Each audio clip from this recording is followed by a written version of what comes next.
মাধ্যমিক online guide চ্যানেলে তোমাদের সকলকে স্বাগতম। আমি তোমাদের ভৌত বিজ্ঞানের তুসিফ স্যার। আজকে চলে এসেছি আরও একটি ভিডিও নিয়ে। সেটা কিসের? যে আমরা এবিটি টেস্ট পেপার যে সলিউশন করছিলাম তারই আজকে 13 নম্বর সেট, পেজ নম্বর 338। খুব সুন্দর একটি সেট। আমরা যত এমসিকিউ রয়েছে এবং সংক্ষিপ্ত যে প্রশ্নোত্তরগুলো রয়েছে অতি সংক্ষিপ্ত সেগুলো করে দিয়েছি এবং হালকা করে ব্যাখ্যা করে বলে দিয়েছি, যেটা সবথেকে গুরুত্বপূর্ণ জিনিস, যেটা তোমরা সব জায়গায় সঠিকভাবে পাবে না। তাই ভিডিওটা কোনো মতে স্কিপ করো না। খুব একটা ভালো সেট, প্রথম থেকে শেষ পর্যন্ত ভিডিওটা দেখো এবং নিজে উপকৃত হও। কারণ ভিডিওটা দেখলে সামনে মাধ্যমিক পরীক্ষা, তোমার কিন্তু নাম্বার বাড়বেই। তাই কোনোভাবেই স্কিপ করো না, ভিডিওটা শেষ পর্যন্ত দেখো। তাই কথা না বাড়িয়ে আমরা সরাসরি মূল পর্বে চলে যাচ্ছি। দেখো এমসিকিউ এর উত্তরগুলো। তাহলে প্রথম প্রশ্ন দেখো এমসিকিউ এর, কয়লার খনি থেকে কয়লা উত্তোলনের পূর্বে যে গ্রিনহাউস গ্যাসটি নির্গত হতে পারে সেটি হলো মিথেন, অপশন বি সঠিক উত্তর। এরপরে দুয়েরটা, চার্লসের সূত্রের ভিটি লেখচিত্র তাপমাত্রাকে বা তাপমাত্রা লক্ষ্যকে কোন উষ্ণতায় ছেদ করে? পরম শূন্য উষ্ণতায়, অর্থাৎ -273°C তাপমাত্রায়। কারণ কি? যে ভি যেটা, তাহলে আয়তনটা শূন্য কখন হয়? তাপমাত্রা যখন -273°C থাকে তখনই। এরপরে তিনেরটা দেখো, 4 মোল হাইড্রোজেন এবং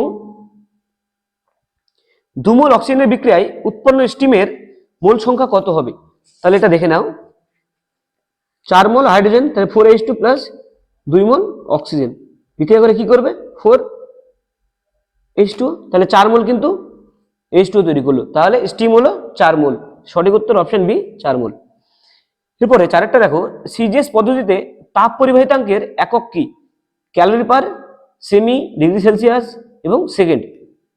তাহলে কোনটা? অপশন বি দেখো, calorie, semi inverse, degree Celsius inverse, second inverse. তাহলে অপশন বি সঠিক উত্তর। এরপরে পাঁচেরটা দেখো, কোনো অবতল দর্পণকে জলে ডোবানো হলে তার ফোকাস দৈর্ঘ্য কি হবে? দর্পণকে তুমি জলে ডোবাও বা যেখানে ডোবাও, তার কিন্তু ফোকাস দৈর্ঘ্যের কোনো রকম পরিবর্তন হয় না। এটা যদি লেন্স হতো, অবতল লেন্স বা উত্তল লেন্স, তার কিন্তু ফোকাস দৈর্ঘ্য বেড়ে যেত। কিন্তু এখানে দর্পণ বলেছে তার কোনো রকম পরিবর্তন হবে না, অপরিবর্তিত থেকে যাবে। এরপরে ছয়েরটা দেখো, লেন্সের সূত্র প্রতিষ্ঠার ভিত্তি কি? শক্তির সংরক্ষণ সূত্র, অপশন বি। এরপরে সাতেরটা, অক্ষি লেন্সের ফোকাস দৈর্ঘ্য বৃদ্ধি পেলে যে ত্রুটি দেখা যায়। খুব ভালো প্রশ্ন, কনসেপচুয়াল। দেখো আমার যে অক্ষি লেন্স রয়েছে, তাহলে একটা লেন্স পিছনে কর্নিয়াতে ছবি পড়বে, তাহলে লেন্সটা গিয়ে ছবিটা পড়া দরকার কর্নিয়ায়, কিন্তু ফোকাস দৈর্ঘ্য বেড়ে গেছে, তাহলে এটাকে পেরিয়ে চলে যাচ্ছে, তাহলে দূরে কোথাও মিট করতো। তাহলে আমাকে কি করতে হবে? যে রশ্মিগুলো রয়েছে তাকে আরো কাছাকাছি আনার চেষ্টা করতে হবে। তাহলে কাছাকাছি যদি আনার চেষ্টা করি, তখন আমাকে কিন্তু আরো উত্তল লেন্স যুক্ত করতে হবে। এবার উত্তল লেন্স যুক্ত করা মানে প্লাস চশমা লাগছে। এই প্লাস চশমা কাদের লাগে? যারা কাছের জিনিসটা দেখতে পায় না, দূরের জিনিসটা ভালোভাবে দেখতে পায়। দূরের জিনিস যে ভালোভাবে দেখতে পায় তাকে বলা হয় দীর্ঘদৃষ্টি। তাহলে এখানে সঠিক উত্তর অপশন এ, দীর্ঘদৃষ্টি। আটেরটা দেখো, আর্থিং তারের আন্তর্জাতিক বর্ণ কি? এখানে অপশন বি দিয়েছে হলুদ বা সবুজ, যে কোনো একটাই হবে। এখানে হলুদ অপশন রয়েছে। তেজস্ক্রিয়তা নয়টা দেখো, তেজস্ক্রিয়তা একটি কি ঘটনা? নিউক্লিয় ঘটনা। অবভিয়াসলি নিউক্লিয়াসেও ঘটে, তাহলে নিউক্লিয় ঘটনা। পারমাণবিক ঘটনা বলতে পারিনি, কারণ কি? পারমাণবিক যদি আমি বলি, পুরো পরমাণু চলে আসছে, তাহলে নিউক্লিয়াস, ইলেকট্রন সবাই চলে আসছে। অনেকে গুলিয়ে ফেলে ব্যাপারটা, যে পারমাণবিক বোম যে রয়েছে, যেটা তৈরি করা হয়, সেটা কিন্তু এই তেজস্ক্রিয়তা ধর্মকে কাজে লাগিয়ে করা হয়, কিন্তু সেটা অ্যাকচুয়ালি বিক্রিয়াটা ঘটে নিউক্লিয়াসে, তাহলে এটা নিউক্লিয় ঘটনা। এরপরে নিচের কোন ধর্মটি পর্যায়গত ধর্ম নয়? তেজস্ক্রিয়তা। একই রকমের প্রশ্ন দিয়েছে। এরপর 11টা দেখো, নিচের কোনটিতে সমযোজী ত্রিবন্ধন দেখা যায়? Nitrogen gas. সঠিক উত্তর অপশন ডি। 12টা, তড়িতের কুপরিবাহী একটি জৈব যৌগ কি? অপশন সি দেখো, চিনি দিয়েছে। চিনি কিন্তু তড়িৎ পরিবহন করে না, তড়িতের কুপরিবাহী জলীয় দ্রবণে। এরপরে 13টা দেখো, লেড নাইট্রেটের দ্রবণে H2S পাঠালে যে অদক্ষেপটি উৎপন্ন হবে সেটা PbS বা লেড সালফাইড, তার বর্ণ কালো। সঠিক উত্তর অপশন এ। এরপরে 14টা দেখো, অ্যালনিকোতে পাওয়া যায় অ্যালুমিনিয়াম, নিকেল, লোহা, কোবাল্ট সবগুলোই পাওয়া যায়, তাহলে উপরে সবগুলোই। এরপরে 15টা ইথানলে উপস্থিত কার্যকরী মূলকটা কি? লাস্টে কি আছে? এল, ইথানল। এল মানে অ্যালডিহাইড, তাহলে CHO, অপশন সি সঠিক উত্তর। এরপরে সংক্ষিপ্ত প্রশ্নের উত্তরগুলো দেখে নাও। প্রথম প্রশ্ন রয়েছে, পৃথিবীর গড় উষ্ণতা প্রতি বছর প্রায় কত ডিগ্রি সেলসিয়াস করে বৃদ্ধি পাচ্ছে? 0.05 ডিগ্রি সেলসিয়াস। এরপরে অথবাতে রয়েছে, প্রাকৃতিক গ্যাসের মূল উপাদানের সংকেত কি? মূল উপাদান কি? মিথেন, তাহলে তার সংকেত CH4। এরপরে দুয়েরটা, মেসোস্ফিয়ার ও থার্মোস্ফিয়ারের সীমানা নির্দেশক অঞ্চলকে কি বলা হয়? তাহলে মেসোস্ফিয়ার একদম উপরে কি রয়েছে? মেসোপজ, তাহলে সঠিক উত্তর মেসোপজ। কারণ কি? মেসোস্ফিয়ারের উপরে কি থার্মোস্ফিয়ার রয়েছে। তিনেরটা, বাস্তব গ্যাস কি শর্তে আদর্শ গ্যাসের ন্যায় আচরণ করে? অতি উচ্চ উষ্ণতা এবং অতি নিম্ন চাপে। চারেরটা কি? অ্যাভোগাড্রো প্রকল্পের বিপরীত ধারণাটা দাও। তাহলে অ্যাভোগাড্রো প্রকল্পের মেন কি বলতে চাইছে? অ্যাভোগাড্রো প্রকল্প যেটা, সেটা রয়েছে সমচাপ এবং যে সমান তাপমাত্রায় বা উষ্ণতায় সমায়তন সকল গ্যাসীয় পদার্থের অনুসংখ্যা সমান হয়। তাহলে এটাকে একটু বিপরীতভাবে কি বলা যায়? যে বিপরীত ধারণা যেটা চেয়েছে, একই চাপ এবং উষ্ণতায় সমসংখ্যক যে অণু সেটা যদি থাকে, সমসংখ্যক অণু বিশিষ্ট সমস্ত গ্যাসের আয়তনটা সমান হবে। তাহলে অ্যাভোগাড্রো যে ধারণা, সেখানে কি বলেছি না, আয়তন যদি সমান হয় তাহলে উষ্ণতা এবং তাপমাত্রা, যদি চাপ এবং উষ্ণতা যদি একই রকম হয় তাহলে অনুসংখ্যা সমান। আর বিপরীত ধারণায় বলবো, অনুসংখ্যা যদি সমান হয় তাহলে আয়তনটা সমান হবে। এরপরে সত্য মিথ্যা দিয়েছে পাঁচেরটা, কোন ধাতব পাতের মধ্য দিয়ে পরিবাহিত তাপের পরিমাণ পাত্রীর বেদের সমানুপাতিক। একদম ভুল। বেদের ব্যস্তানুপাতিক। বেদটা যত বেশি হবে তাপটা তত কম যাবে। কারণ কি? বেদ যত কাছাকাছি হবে তাপ তো বেশি চলে যাবে। তাহলে এটা মিথ্যা। অথবা দেখো, বিকিরণ পদ্ধতিতে তাপ সঞ্চালন সবচেয়ে দ্রুত হয়। অবশ্যই, যে পরিচালন বা পরিবহন রয়েছে, পরিবহন একটা মাধ্যমের মধ্য দিয়ে যাবে। পরিচালনটা কি? যে পদার্থ রয়েছে সেই পদার্থটা মানে এক জায়গা থেকে অন্য জায়গায় যাবে। আর বিকিরণে আলোর গতিবেগে প্রায় যাবে। তাহলে বিকিরণ পদ্ধতিতে আলোর বেগ, যেহেতু আলোর বেগে তোমার তাপটা যাচ্ছে, তাহলে এটাতে সব থেকে দ্রুত তাপ সঞ্চালন ঘটে। ছয়টা, অবতল দর্পণে কখন অসৎবিম্ব গঠিত হয়? অবতল দর্পণে কখন? আমি যদি ফোকাস এবং মেরুর মধ্যে বস্তু রাখি তাহলে কিন্তু মেরুর পিছনে একটা অসৎবিম্ব তৈরি হয় বস্তু অপেক্ষা বড় এবং সোজা। সাতেরটা কি? গ্লিসারিনে কাচদণ্ড ডোবালে সেটি অদৃশ্য হয়ে যায় কেন? গ্লিসারিন এবং যে কাচ, এদের কিন্তু যে বায়ু সাপেক্ষে দুজনেরই প্রতিসংঘ কিন্তু 1.5 প্রায়, এবং দুজনের প্রতিসংঘ সমান। এবার দুজনের প্রতিসংঘ যখনই সমান, তখন আমি ভিতরে যখন রেখে দিলাম গ্লিসারিনের ভেতরে, মানে প্রতিসংখ্যার আলাদা হলে তখন কিন্তু আলোক রশ্মির বিচ্যুতি ঘটতো, আমি বুঝতে পারতাম যে অন্য কিছু রয়েছে। তাই আলোক রশ্মি কোনো রকম বিচ্যুতি হয় না, একটা সমসত্ব মাধ্যম হিসেবে কাজ করে। তাই গ্লিসারিনের ভিতরে যদি আমি কাচদণ্ড দিই তাহলে সেটাকে অদৃশ্য হয়ে যায়। এরপরে 8এর প্রশ্নটা দেখো, ফিউজ তার কোন নীতির উপরে কাজ করে? অ্যাকচুয়ালি ফিউজ তারটা কি? যখন অতিরিক্ত কারেন্ট চলে আসছে তখন যেন ফিউজ তারটা গলে যায়, আমরা তো সেটাই চাই, দিয়ে বর্তনীটা ছিন্ন হয়ে যায়।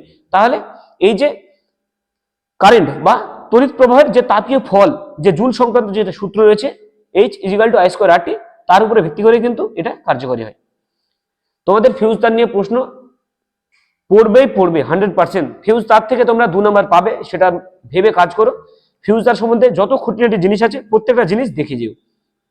এরপরে কোন উষ্ণতায় ধাতুর রোধাঙ্ক শূন্য হয়ে যায়? এবার প্রত্যেকটা ধাতু কিন্তু একটা নির্দিষ্ট উষ্ণতায় রোধাঙ্ক শূন্য হয় না।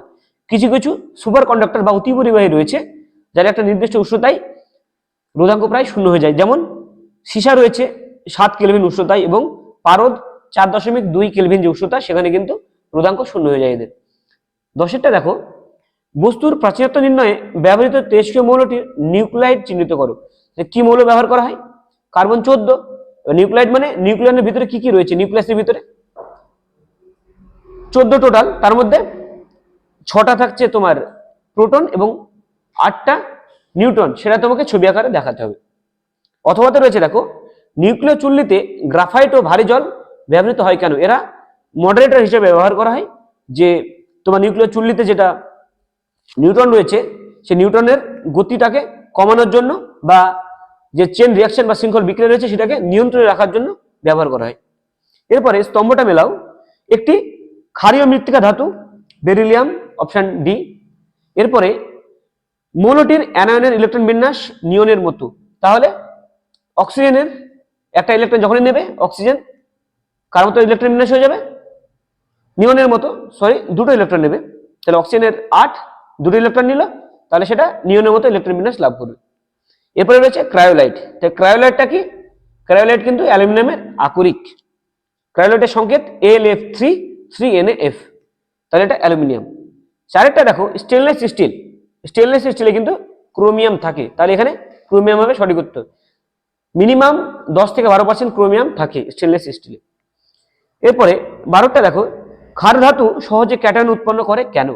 তাহলে ক্ষার ধাতু যেগুলো রয়েছে সেগুলো কি করে, যে লিথিয়াম, সোডিয়াম, পটাশিয়াম রয়েছে, তারা খুব তড়িৎ ধনাত্মক হয়, তারা ইলেকট্রন তারা সহজে ত্যাগ করে। তাই তীব্র তড়িৎ ধনাত্মকতার জন্য তারা ইলেকট্রন ত্যাগ করে এবং ইলেকট্রন ত্যাগ করে ক্যাটায়নে পরিণত হয়। এরপরে ব্লিস্টার কপার কি? তাহলে ব্লিস্টার কপার, কপারের একটা আকরিক রয়েছে Cu2S বা কপার পাইরেটস, সেখান থেকে আমি যখন কপার ধাতু নিষ্কাশন করি সেখানে একটা 98.5%, কোথাও কোথাও 98 আছে, যে 98% বিশুদ্ধ কপার পাওয়া যায়, সেই কপারটাকেই কিন্তু ব্লিস্টার কপার বলা হয়। সিলভার প্লেটিং এর ক্ষেত্রে ক্যাথোডে যে বিক্রিয়া ঘটে সেটি কি হয়? ক্যাথোডে কি হয়, যে Ag প্লাস রয়েছে, দেখো ক্যাথোডে যে Ag প্লাস রয়েছে অ্যাকোয়াস সলিউশনে, সেটা কিন্তু যে ইলেকট্রন রয়েছে সেই ইলেকট্রন গ্রহণ করে করে ধাতব Ag তে পরিণত হয়। এরপরে 14টা দেখো, তড়িৎ বিশ্লেষণ প্রক্রিয়ায় এসি ব্যবহারের অসুবিধা কি? অ্যাকচুয়ালি তড়িৎ বিশ্লেষণ আমরা কি চাইবো, ক্যাথোডে ক্যাটায়ন আসুক, অ্যানোডে অ্যানায়ন আসুক, সেটাই তো। ক্যাথোড যেহেতু নেগেটিভ, ক্যাটায়নগুলো চলে আসবে, অ্যানোড যেহেতু পজিটিভ, সেখানে অ্যানায়নগুলো চলে আসবে। কিন্তু এসির ক্ষেত্রে কি হয়, এই ক্যাথোডটাকে কিন্তু আমি পার্মানেন্টলি নেগেটিভ বা অ্যানোডকে পার্মানেন্টলি পজিটিভ পাবো না, কারণ মেরু পরিবর্তন করে, অর্থাৎ ক্যাথোডে ক্যাটায়ন বা অ্যানোডে অ্যানায়ন সেটার কোনো অস্তিত্ব বর্তমান থাকবে না। তাই এসি ব্যবহার করা হচ্ছে না, যেহেতু কারেন্টের যে ফ্লোটা সেটা মেরুটা চেঞ্জ করছে এসির ক্ষেত্রে। ডিসির ক্ষেত্রে একই থাকছে, তাই ডিসি ব্যবহার করা হয়। 15টা দেখো, কোন গ্যাস ব্যবহৃত পরীক্ষাগারে ধাতবমূলক শনাক্তকরণ হয়? অর্থাৎ ব্যবহৃতটা পরে হবে, কোন গ্যাস পরীক্ষাগারে ধাতবমূলক শনাক্তকরণে ব্যবহার করা হয়? অ্যামোনিয়া গ্যাস ব্যবহার করা হয়, যে ধাতব মূলকগুলো রয়েছে তাদের সাথে বিক্রিয়া করে ধাতব যে হাইড্রোক্সাইড রয়েছে তার একটা পদক্ষেপ তৈরি করে।